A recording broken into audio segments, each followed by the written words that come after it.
kemudian di akhir akan eliminasi ya. Sebelum nanti masuk ke pembuatan grafik atau kurva antara konsentrasi terhadap waktunya, dari soal pun kan kita sudah bisa menentukan ya, kira-kira puncaknya ada di T berapa.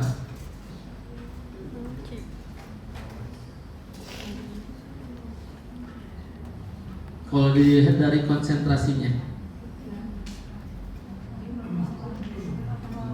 8 ya. Jadi waktu maksimumnya itu di 8 karena konsentrasi maksimumnya di 39,6 ya. Di 10 kan ini turun lagi nih 37, berarti ini puncak. Artinya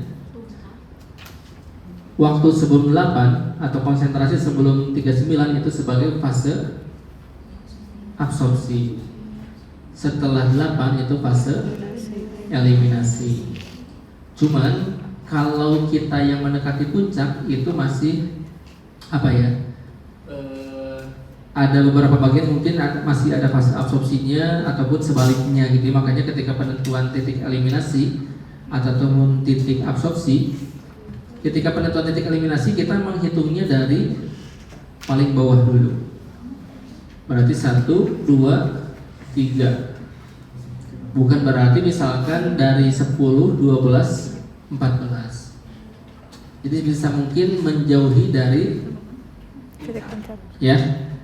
Begitu pula yang absorpsinya. Absorpsi berarti harus dari mulai awal 0, 2, 4. Kalau misalkan yang eliminasi mau nambah titik berarti 28, 26, 24 sama 22. Bukan berarti misalkan jadi 22, 24, 26 gitu ya, 3 titik. Tapi hitungnya dari bawah. Kalau mau nambah 5 titik berarti tambahin lagi yang 20. Jadi sebisa mungkin menjauhi dari puncaknya. Ya, baik itu yang eliminasi ataupun yang absorpsi. Oke, itu untuk penelitian CP residu dan non CP kita akan isi sambil berjalan ya, sesuai tahapannya. Kalian buat grafik ya atau kurva konsentrasi terhadap waktu ya.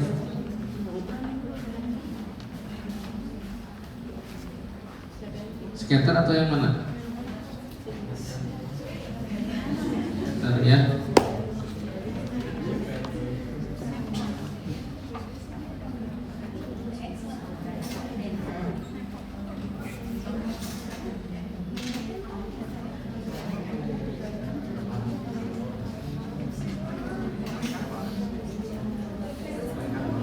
Dapat ya grafiknya? Sama?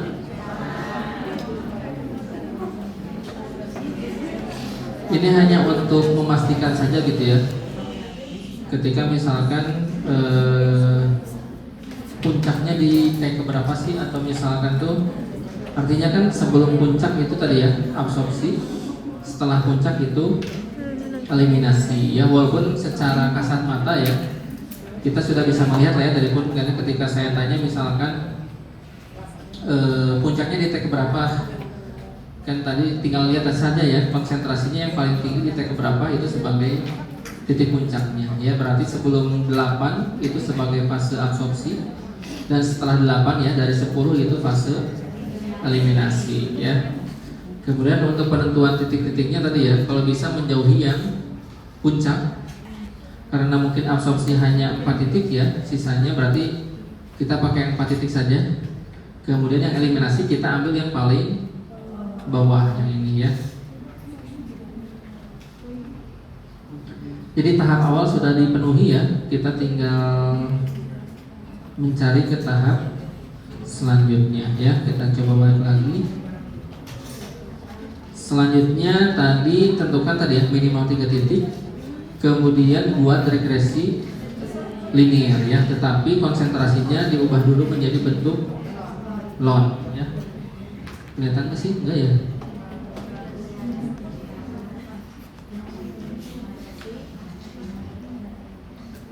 Menjadi bentuk log tadi ya. Berarti ketika kita sudah menentukan ya, tadi mungkin 3 titik dulu bisa ya. Jadi yang 3 titik ini kita logkan.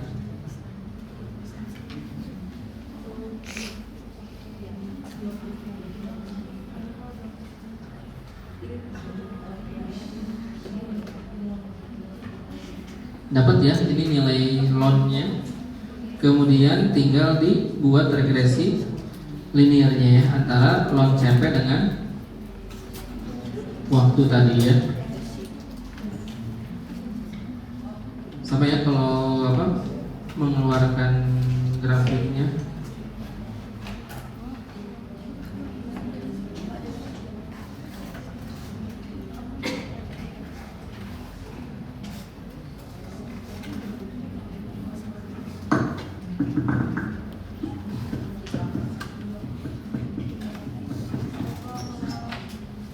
Ini eliminasi yang 3 titik ya. Kita coba buktikan dulu ya nilai R-nya berapa. Trendline R-nya 1 ya.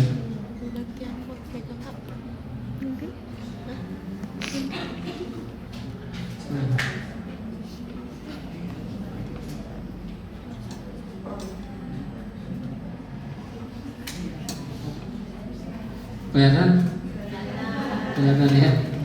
Nah ini eliminasi yang 3 titik ya. Sekarang kita coba 4 titik ya, karena tadi ya semakin banyak titik semakin bagus. Kita coba kesampingkan dulu.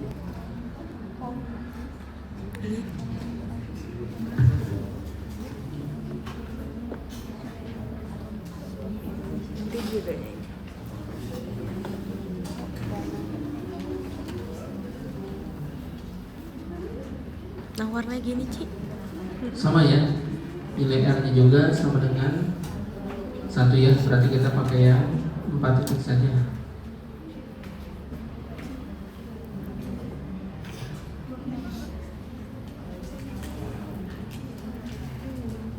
Oke, ini sudah didapatkan ya. Persamaannya berarti sama dengan Salah.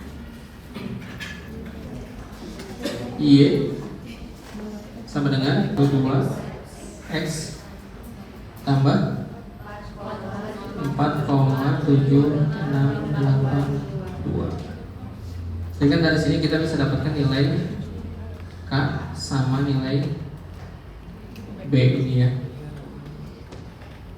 Tadi K-nya sama dengan apa? Sama dengan ini ya, ini sebagai nilai K-nya 0,0912.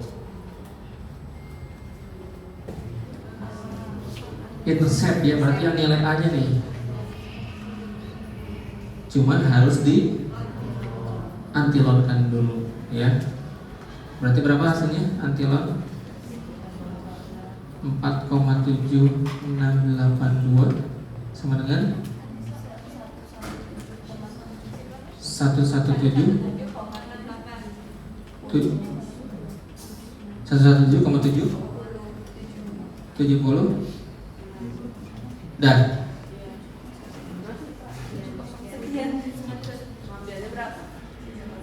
ambilnya kita mau berapa? 3 lah ya. Berarti berapa? 7.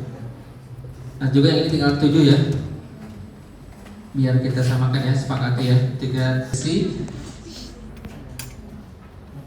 linear ya.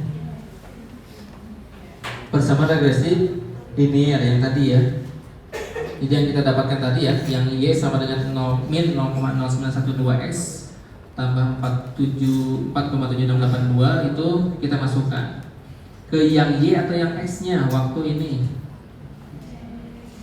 Tadi sumbu X atau sumbu Y waktu? Y.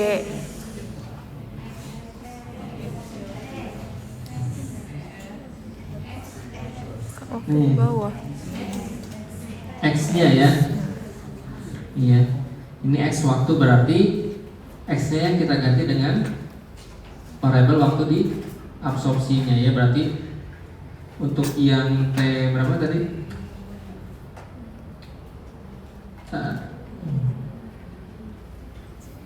Nah, untuk yang di sini ya, T0 berarti 0-nya kita masukkan ke X di sini ya.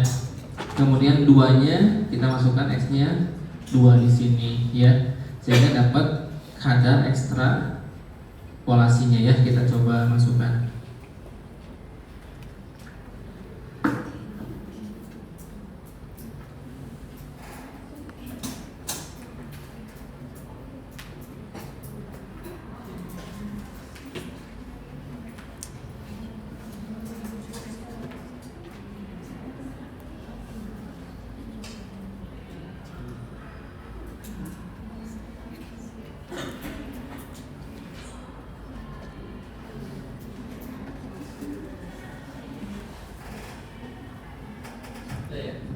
Kenapa ada expand di sini di depan? Ini sebagai anti loan ya, karena nanti hasil dari sini kan harus di anti loan kan ya. Karena kan di situ y-nya masih bentuk loan ya dari persamaannya, maka kita harus rubah.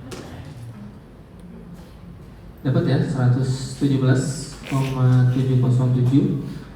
Kemudian kita tinggal sort saja ya. Ini kadar ekstrapolasinya ya, untuk T0, T2, T4 dan T6. Selesai kadar ekstrapolasi. Belum selesai untuk masuk ke regresinya ya, kita harus rubah dulu menjadi kadar residual ya, atau kadar residunya. Kadar residu gimana dapatkannya? Di sini C aksen atau C ekstrapolasi dikurangi CP. Berarti C aksen ini ya dikurangi dengan CP ini. Kalau dimasukkan ke rumus tinggal sama dengan ini dikurangi yang ini ya. Dapat 117, tinggal dikurangi lagi ya. Ini kadar residualnya ya. Ini sebagai kadar penggantinya dari yang ini. Kalau tadi eliminasi kan kita pakai kadar plasmanya langsung ya. Tapi kalau yang absorpsi ini ya,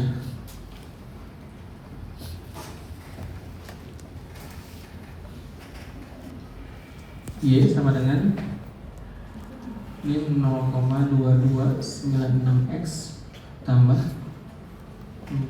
4,7876. KA nya berapa tadi? 0,2296. A besarnya 4,7 antilon dari 4,7876 sama dengan 120,1012 ya. Kita masukkan ya, persamaannya berarti 120,012 kali eksponensial pangkat min KA nya 0,2296 kali T ya.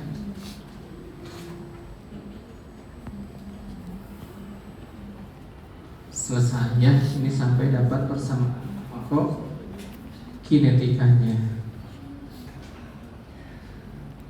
Min 0,0912 kali T dikurang 120,012 kali eksponensial pangkat min 0,2296 kali T ya. Ini baru menjawab yang soal A saja ya. Cukup ya buat UTS ya. Enggak. Tes tengah eliminasi kita mengikuti orde ke-1 ya. Berarti berapa tuh tes tengahnya? Dari mana? 0,693 dibagi K. Mudah bukan? Antara nilai B dengan nilai A ini biasa ln KA min ln K per KA min K ya. absorpsi masukin K ini ya. Coba deh hitung berapa kira-kira T max-nya.